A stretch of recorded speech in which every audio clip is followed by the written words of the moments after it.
മണിപ്പൂർ കലാപത്തിലെ പ്രതികളിൽ ഒരാൾ കണ്ണൂർ തലശ്ശേരിയിൽ പിടിയിലായി. മെയ്തേ യുവാവിനെ NIA പിടികൂടുകയായിരുന്നു. രാജ്കുമാർ മൈമാക്സ് സംഘാണ് പിടിയിലായത്. ഹോട്ടലിൽ ജോലി ചെയ്തിരുന്ന പ്രതിയെ അതിൽ നിന്നുള്ള ഉദ്യോഗസ്ഥരാണ് അറസ്റ്റ് ചെയ്തിരിക്കുന്നത്. അർജുൻ കല്യാട് വിവരങ്ങളുമായി. അർജുൻ, NIA ദിവസങ്ങളോളം അവിടെ ക്യാമ്പ് ചെയ്ത് ഇയാളെ നിരീക്ഷിക്കുകയായിരുന്നു എന്നുള്ള വിവരമുണ്ടായിരുന്നു. ഇപ്പോൾ ഇയാളെ എങ്ങനെയാണ് പിടികൂടിയത്? എവിടെയാണ് ഇയാൾ ജോലി ചെയ്തിരുന്നത്? സ്മൃതി, കഴിഞ്ഞ ഒരാഴ്ചയധികം സമയമായി ഉദ്യോഗസ്ഥർ ഇവിടെ ഇയാളെ, അതായത് ഈ മണിപ്പൂർ കലാപത്തിൽ പ്രതിയാണെന്ന സംശയത്തിന്റെ അടിസ്ഥാനത്തിൽ നിരീക്ഷിച്ച് വരികയായിരുന്നു.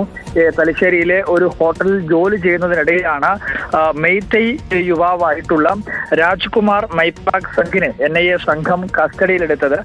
ഇന്നലെ ഇവിടെ നിന്നും, അതായത് കണ്ണൂരിൽ നിന്നും കൊച്ചിയിൽ എത്തിക്കുകയും അതിനുശേഷം ഡൽഹിയിലേക്ക് എത്തിച്ചു എന്നുള്ളതാണ് മനസ്സിലാക്കാൻ വേണ്ടി കഴിയുന്നത്. പക്ഷേ ഔദ്യോഗികമായി NIA ഈ കാര്യം സ്ഥിരീകരിക്കുന്നില്ല. പക്ഷേ കേരള പോലീസിന്റെ സ്പെഷ്യൽ ബ്രാഞ്ച് ഇത് സംബന്ധിച്ചുള്ള റിപ്പോർട്ട് ഉന്നത ഉദ്യോഗസ്ഥർക്ക് കൈമാറിയിട്ടുണ്ട്.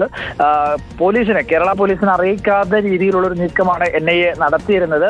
ഒരാഴ്ചയിലധികം തലശ്ശേരിയിലെത്തുകയും അതിനുശേഷം ഇയാളെ നിരീക്ഷിക്കുകയുമായിരുന്നു. നിരീക്ഷിച്ച് കൃത്യമായ രീതിയിൽ ഉറപ്പുവരുത്തിയതിനു ശേഷമാണ് NIA ഇയാളെ കസ്റ്റഡിയിലെടുക്കുകയും പിന്നീട് അറസ്റ്റ് ചെയ്യുകയും ഒക്കെ ചെയ്തത് എന്നുള്ളതാണ് മനസ്സിലാക്കുന്നത്.